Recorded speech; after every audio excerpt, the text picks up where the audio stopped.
Hey guys, welcome back to my channel. Today we are reviewing Rebel Moon Part 1, A Child of Fire, directed by Zack Snyder and out now on Netflix. Intended to be this big space opera that launches a sci-fi franchise. It is an awful film. I have been a really avid defender of Zack Snyder, particularly with the DC films. I think they're probably the only really good DC films. I will stand by that till the day I die. But outside of his work for DC, I am very remiss to call Zack Snyder a fantastic director. I haven't seen a film yet outside of Man of Steel, Batman vs Superman, the Ultimate Edition, and the Snyder Cut that I would call legitimately good. But I also haven't seen any that I would say are legitimately awful.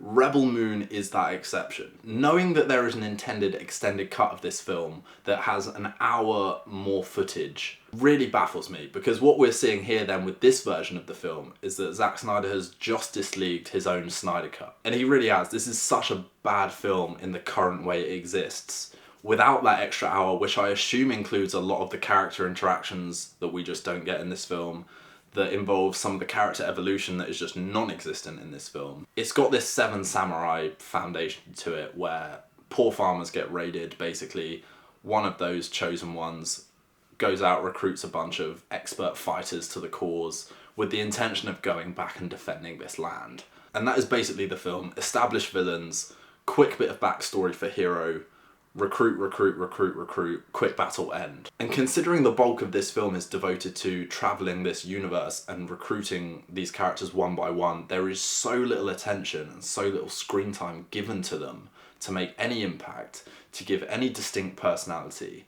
They are just meat in the room. They get one good scene each, and that is their introduction scene.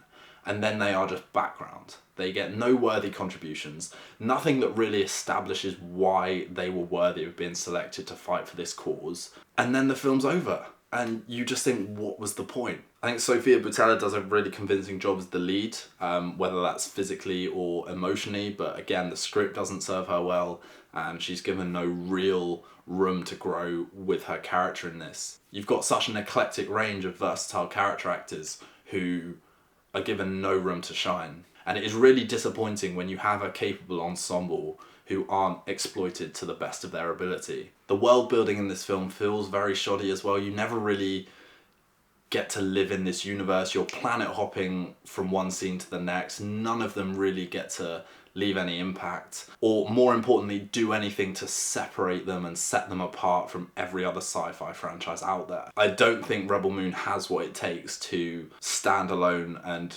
leave a legacy as a very distinct sci-fi story, because it is archetypal at best. And again, this isn't a complete film. It's part one of two. It's not even a complete film as it currently exists. It's got more to come in an extended version. So it's very hard to assess it, but based on what we've seen so far, I think it's gonna crash and burn. And this film, I'd say, even fails on the action front as well, for one principal reason, and that is the over-reliance on slow-mo. I've always been anti-slow-mo in terms of action sequences, because I think it pulls you out of the moment, contrary to what I think Zack Snyder would argue, which is it extends a moment and allows you to kind of see what's happening in that moment for a bit longer. I think it completely disrupts a moment. It completely disrupts the pace of an action sequence, and ultimately the aesthetic pleasure of watching a fast-paced, well-choreographed action sequence unfold is ruined by the kind of heavy-handed approach of, here, look what I've done, slow it down. And the fact that it's present in almost every action scene and it kind of dilutes every action scene really kills the flow of the scene and also the flow of the film. It was one of my few criticisms of the Snyder Cut, and it is definitely a big criticism here, especially when you've got nothing else to rely on that's good in Rebel Moon. The over-reliance on the slow-mo just kills it dead.